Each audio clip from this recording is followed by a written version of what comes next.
guys, it's Samantha and welcome back to my channel. Today I have my Starbucks pumpkin cream cold brew, which is the best fall drink ever, and I am ready to discuss my spoiler-free thoughts and opinions on the highly awaited Midnight Sun by Stephenie Meyer. So Midnight Sun, for those of you who are not Twihards like myself, is the new book in the Twilight series. It is not a sequel to Breaking Dawn, which was the last book in the series, and it's not a reimagining of Twilight either, where certain events didn't happen, or this happened instead of this, but it is the original Twilight story, but told from Edward's perspective as opposed to Bella's, which is what we get in the original series. And this book is a huge book, so I'm not going to hold it up for this whole review because it is heavy, and it weighs in at 658 pages, I believe. And I think the paperback is even larger, if I'm not mistaken. So I have very mixed feelings about this book, and I feel like with every series that is very popular and loved, like Harry Potter, Hunger Games, Twilight, when there's new books in the series, it is either wildly accepted or wildly hated. And I feel like that was the deal with when the prequel to the Hunger Games came out, The Ballad of Songbirds and Snakes. People either loved that book or hated it. There really was no in between. And I feel like that's going to be the same exact way for Midnight Sun. Now, I didn't hate it. I didn't love it. So I feel like I'm more in the middle,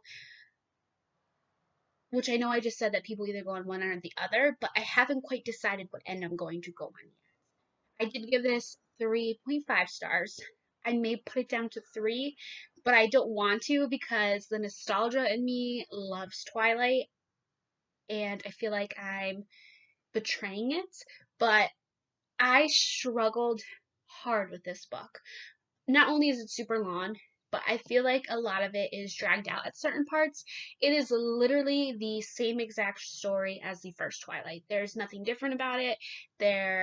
It's kind of a refresher, I think. I would love to read New Moon Eclipse and Breaking Dawn now, just to refresh my mind. I'm starting to rewatch the movies as well, which I was laughing because Kristen Stewart's acting in the first Twilight is terrible. So I was laughing at literally every scene she had just about. But that's beside the point. This book was tough.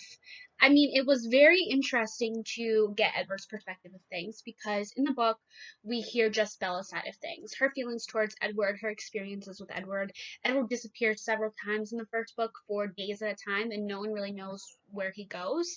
And you don't even see that in the movie, so that's just kind of a mystery up in the air. But this book tells you exactly what he was doing and what he was thinking during those times that he disappeared. The book starts off with Edward talking about how they're in high school and his family is kind of the outcast. They keep to themselves, and he is able to read people's minds. Again, none of this is spoilers because it's the exact same story as the original Twilight. And he's hearing people talk about this new girl, Bella, so he's like, I wonder what this Bella chick is about. And she ends up walking into biology, and the fan hits her hair and her smell is wafted through the air. And because he's a vampire, Edward has really good senses, and he basically is disgusted and is not happy when Bella has to sit next to him. And then we go on for like 20 pages of him talking about different ways that he wants to kill her, suck her blood, how her blood will taste, and how he's ready to give up all the hard work he had just to get a taste of her blood, and how if he kills Bella, he's going to have to kill all the classmates, and then he's going to let his family down because they're going to have to move again. So he just goes on and on and on about that. And then he disappears for a couple days. We find out he goes hunting. He tries to get away from Forks, but then ends up coming back because his family's like, no, Edward, it's okay. We also see his relationship with Alice and how much of an impact she had on him and his decisions. Since Alice can see the future, which is very subjective to the point where it can change at any point, depending on what's going on. And Edward is able to see through her that he is gonna be with Bella forever, and eventually she's going to be a vampire, and he's like, nope, not happening, I'm not good for her, I need to leave, but oh my god, I love her, I can't leave her alone, but nope, I'm not good for her, I'm a monster, but nope, she's what I've been waiting for 109 years. So it goes a little bit back and forth with that, but then you also get to learn how much of an impact Alice really did have on Edward and Bella, which is nice because I love Alice's character. There were parts of the book that were really fun to reread, like the baseball scene. That's one of my favorite scenes, and I think a lot of people's favorite scenes in the Twilight series. So I liked reading that from Edward's point of view and the thoughts that all of his siblings would have while this game was going on, how much of a bitch Rosalie was being. Emmett had me laughing every time he had dialogue throughout this entire story. I don't know if that's because of how his character is portrayed in the movies, and I just associate that with him, or if it's because we learn a lot more about him in this. So that was a lot of fun. We also learn about some of the Collins backstories, like Carlisle, Esme, a little bit of Rosalie, a little bit of Alice, not really much of Emmett, maybe I think a little bit of him, and a little bit of Jasper, but mostly about Carlisle and Esme, which I thought was nice, but I also felt like it was overdone in some areas. Like there's an entire chapter just about, and it's called Carlisle, and it's just about Carlisle's story and how he found Edward and how he turned Edward and his kind of way of life, how they're vegetarians. And I thought that was nice. I did, but I'm like, Twilight is Edward and Bella. It's not Edward, Bella, and the Cullens. So I felt like some of that could have been cut back a little bit. Or if the author did want to focus on the Cullens backstories, again, which is great, then the stuff where Edward's repeating himself 1,000 times about how he wants to kill Bella and how he loves her and how he's bad for her at the same time could have been decreased. There were parts that were extremely repetitive. There were some chapters that really just dragged on. So that's what really made it struggle for me to get through this, because it was like, I get it, Edward, we get it. Can you shut up now? Edward is still a dick. I mean, that's not a surprise to anyone. He was in the original series, he was in the movies. And it's interesting because when I read this as a teenager, I loved Edward and Bella. It was like they were goals. You were Team Edward or you were Team Jacob, and I was Team Edward. And it was just like, oh, I want to love like Edward and Bella have. But now reading this as a 25-year-old, I'm looking back at it and I'm like, wow, their relationship had some serious red flags. I mean, Edward is controlling, he's manipulative, he's possessive, he stalks Bella. I mean, he watches her in her sleep after having 2 conversations with her, which is very creepy. And he just talks about how she is his. Like she is no one else's. She is his. That is it. There's no ifs, ands, or buts about it.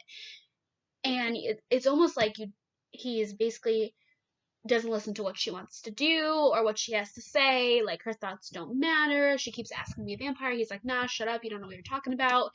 And that was frustrating too. And Bella's just like, okay, it's fine, whatever. So, and I saw a TikTok. I wrote about this in my blog where someone said that our generation has toxic relationships because we grew up on Twilight, and Twilight was the ideal relationship for us. So a lot of the stuff that Edward's doing, we look for in our partners. And I was just kind of like, mind blown. Makes sense though. So that was kind of interesting to have that perspective of loving Twilight, and I still love Twilight. I will always love Twilight. That's never going to change.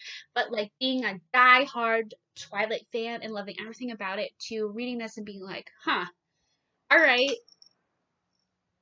I see, but that's probably because I'm grown up now.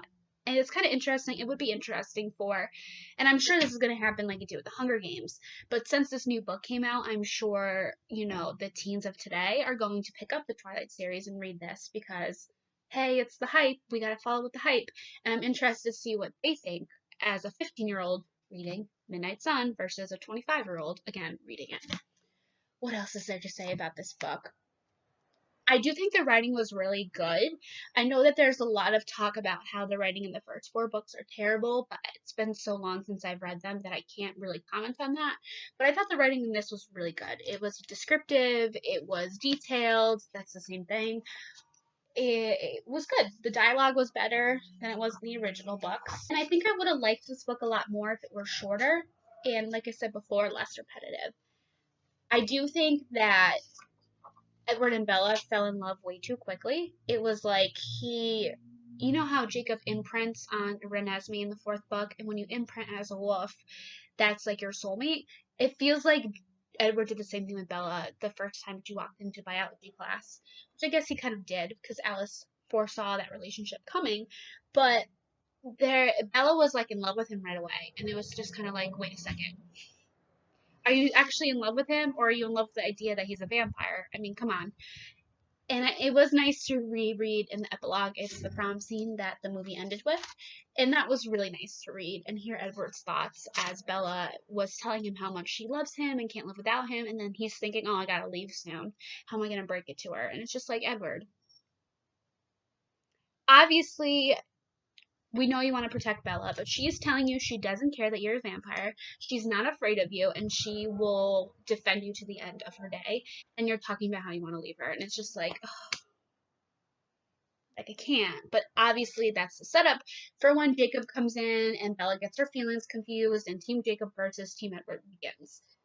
So I'm curious to see if Stephanie Meyer is going to do New Moon, Eclipse, and Breaking Dawn from Edward's perspective. I do think Breaking Dawn would be interesting from his perspective when they have sex for the first time, because that scene is wild with him breaking the bed. When she gives birth, because he literally eats Renesmee out of her, which I forgot about until I watched a clip about it, because I was like, oh, I want to look at these things. I love this. And what happened with this? I can't remember about this. So I Googled on YouTube, well, YouTubed, Renesmee's birth, and I completely forgot that Edward eats Renesmee out of Bella, and I was sitting there like horrified. I don't know if I was horrified originally, but I was horrified. So it would be interesting to hear his thoughts during that process, because we do see in this book when James, again, this isn't a spoiler because it's literally the first Twilight story again, when James gets Bella into the ballet studio and basically, you know, eats her up and beats her up and bites her and the venom gets into her blood. We see Edward try to suck the venom out of her. And in the movie, Carlisle stops him, but in the book, Alice stops him. And he almost doesn't stop because of her blood tasting so good. So it almost makes me wonder what his thoughts would have been when Renesmee was born. Like, did he mature enough and get used to it, or would he still have a hard time stopping? I would love to have seen his thoughts when the two were broken up, in, I think it was New Moon. So I almost feel like the reason why this book is just the first book is because I feel like she's going to try to write the other ones from his perspective, or she could just be like, nope, I'm done, like this was it. I do think that when I first got this, my thought was that it was going to be more than the first book because it's so big, but I was mistaken. It's just the first book. So that was another thing that I had an issue with, but we'll see. I mean, would I buy more books by her if they were for the Twilight series? Yes. Do I think this book was worth the hype? No. Will I reread this book? Probably not. It's probably going to sit on my shelf up with my other Twilight books between my Hunger Games and Harry Potter stacks. Just because, nostalgia. I mean, these are the books we grew up on. And we'll see. So, overall, I gave it a 3.5. I might bump it down to a 3. I haven't decided yet, but it was a solid read. I do think if you are a fan of Twilight, if you grew up with Twilight, you definitely should read it. But I think that if you never read Twilight, I don't see the point, because it's again the same book. I know I've said it so many times, and nothing takes away, like nothing's better than the experience of reading the first 4 for the first time. But will I get rid of this? No. I do think that some people are going to love this book and adore it, and good for you. I'm glad you liked it as much as you did. This is just my opinion and my feelings on it. I'm not hating on anyone who did love this book. I understand we all have got different tastes, but some of us are more Twihard than the others. I get that. But overall, it was just an okay read for me. I did like it better than Ballad of Songbirds and Snakes. I really did not like that book. Oh, God, I did not like that book. But again, like I said, not something I would read. So yeah, that's my kind of review and opinions on Midnight Sun. Let me know down below if you read this book and your thoughts on it.